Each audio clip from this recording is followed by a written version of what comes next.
नमस्कार दोस्तों, सनातन लॉजिक 9196 में आपका स्वागत है। आज मैं आपके लिए माघ महात्म का 20वां अध्याय लेकर उपस्थित हुई हूँ। तो विलंब न करते हुए कथा शुरू करते हैं।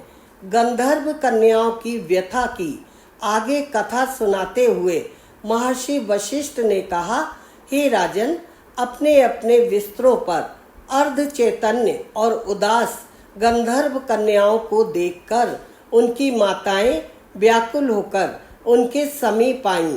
अपनी पुत्रियों की ऐसी दशा देखकर गंधर्व पत्नियों ने उन्हें गुलाब जल के छींटे देकर चैतन्य करने का प्रयास किया। अपनी पुत्रियों को मूर्छा से मुक्त करने के पश्चात गंधर्व पत्नियों ने गंभीर होकर उनसे पूछा, तुम्हारी ऐसी दशा कैसे हुई तथा आज तुम सबने गौरी पूजन में इतना विलंब क्यों किया? अपनी माताओं के प्रश्न सुनकर गंधर्व कन्याएं बोली, हे माता, आज हम जल विहार करने के लिए सरोवर पर गई थी। जब हम वहां पर गौरी पूजा कर रही थी, उसी समय अनेकों किन्नर बालिकाएं वहां आ गईं। हमें सरोवर पर सामूहिक नृत्य और गायन में मग्न हो जाने के कारण समय का ध्यान ही नहीं रहा। इसी कारण हमारे लौटने में विलंब हुआ।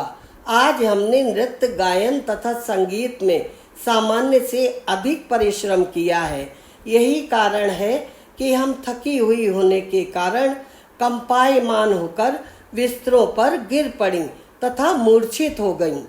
आगे असत्य बोलते हुए उन गंधर्व कन्याओं ने कहा, माताओं, अत्यंत थकी हुई होने के कारण इस समय हमें ज्वर सा हो रहा है तथा वार्तालाप करने में भी कंठ सूख रहा है।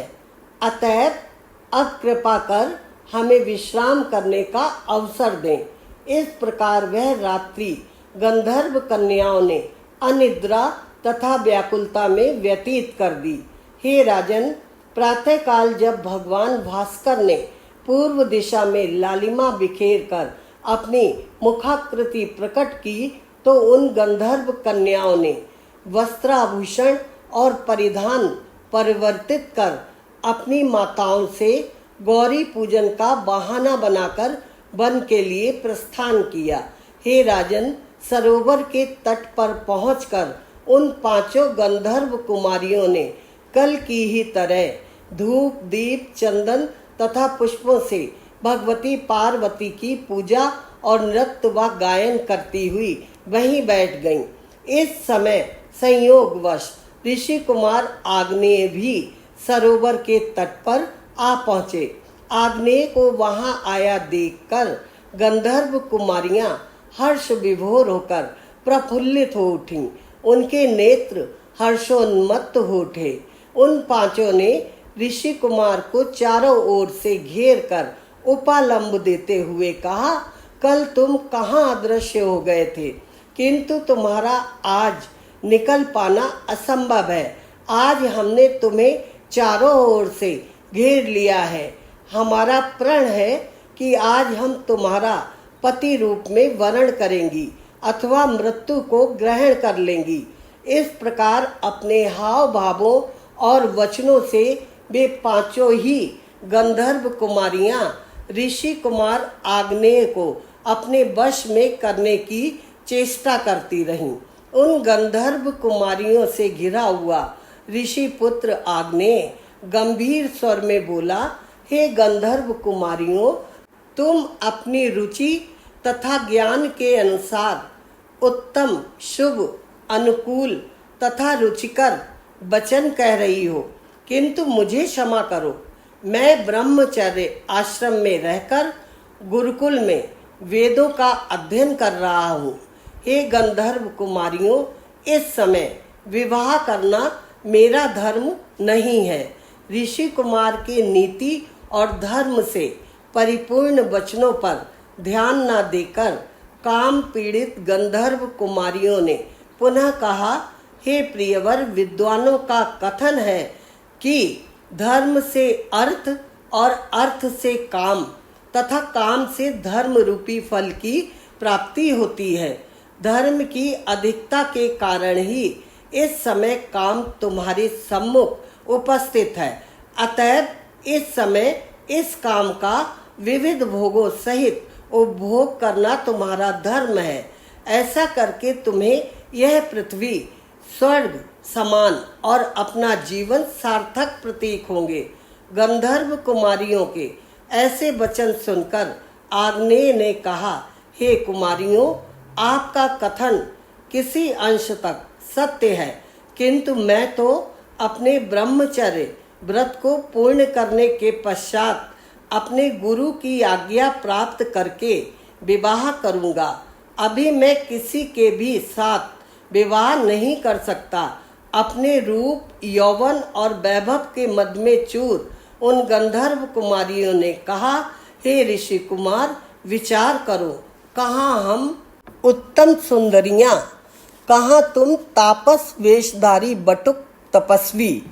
हमारे तुम्हारे बीच कितनी असमानता है, किंतु ईश्वर के विधान द्वारा ही हमारा तुम्हारा यह मिलन हुआ। अब तुम संकोच त्याग कर हमारा पाणी ग्रहण कर हमें अनुग्रहित करो। तुम्हारे वियोग में हम जीवित नहीं रह सकेंगी।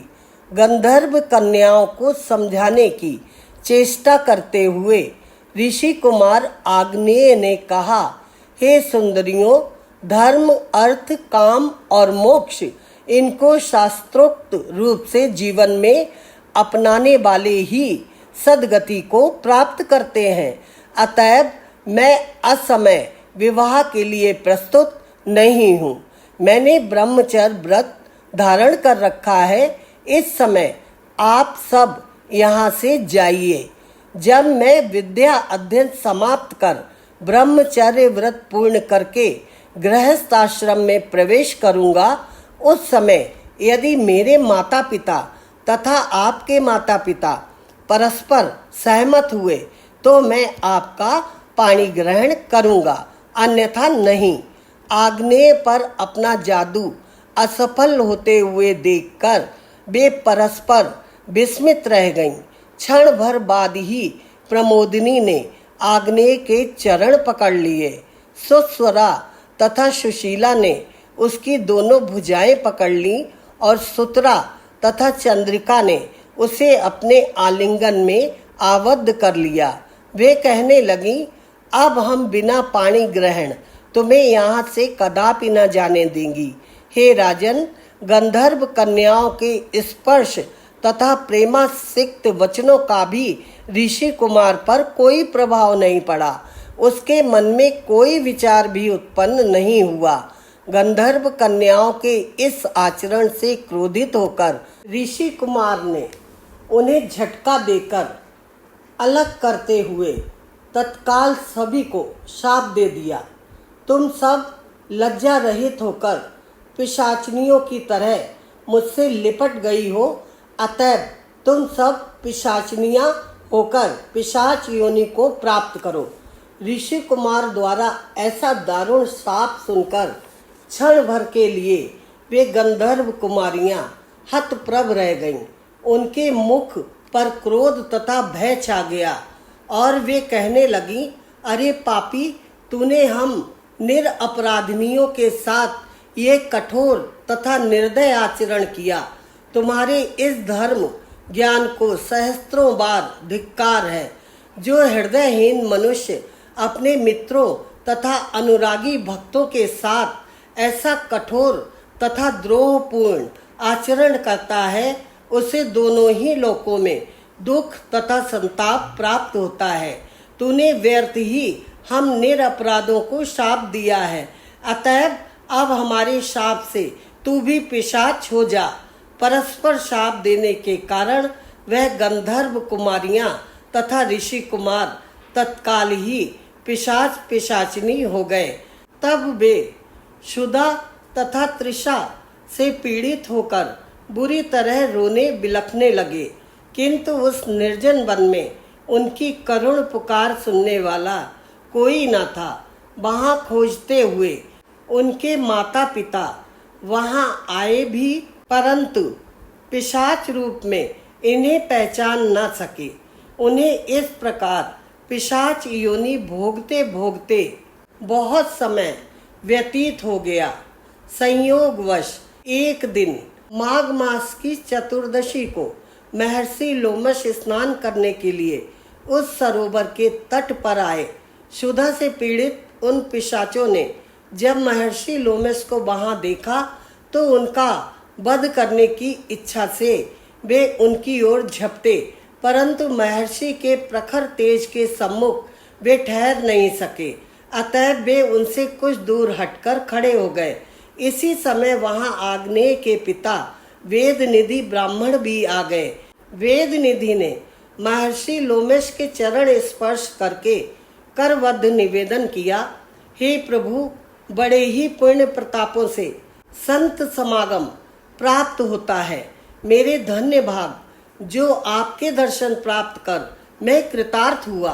तत्पश्चात वेदनिधि ने अपना दुखद वृत्तांत बताते हुए महर्षि लोमश से कहा, हे महर्षि, ये पिशाचनियां गंधर्व कन्याएं हैं तथा ये पिशाच मेरा पुत्र आग्नेय है।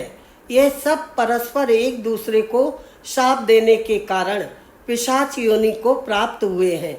हे ऋषिवर, अब कृपा करके आप अपने तपोबल से इनका उद्धार कीजिए। वेदनिधि के करुणापूर्ण निवेदन को सुनकर महर्षि लोमश का संत चित्त दयार्द्र हो उठा। उन्होंने पुत्र के दुख से दुखी वेदनिधि को सांत्वना देते हुए कहा, हे विप्रवर, अब मैं आपके सम्मुख उस पापनाशी दिव्य धर्म का वर्णन करूंगा जिसके द्वारा इनका परस्पर शाप नष्ट हो जाएगा। इसके आगे की कथा हम सुनेंगे माघ महात्म के 21वें अध्याय में। 21वां अध्याय हम कल सुनेंगे। दोस्तों, जाने से पहले वीडियो को लाइक कर दीजिए और चैनल पर अगर आप पहली बार आए हैं तो सब्सक्राइब कर लीजिए और कमेंट में जय श्री कृष्णा लिखना ना भूलें। राधे राधे।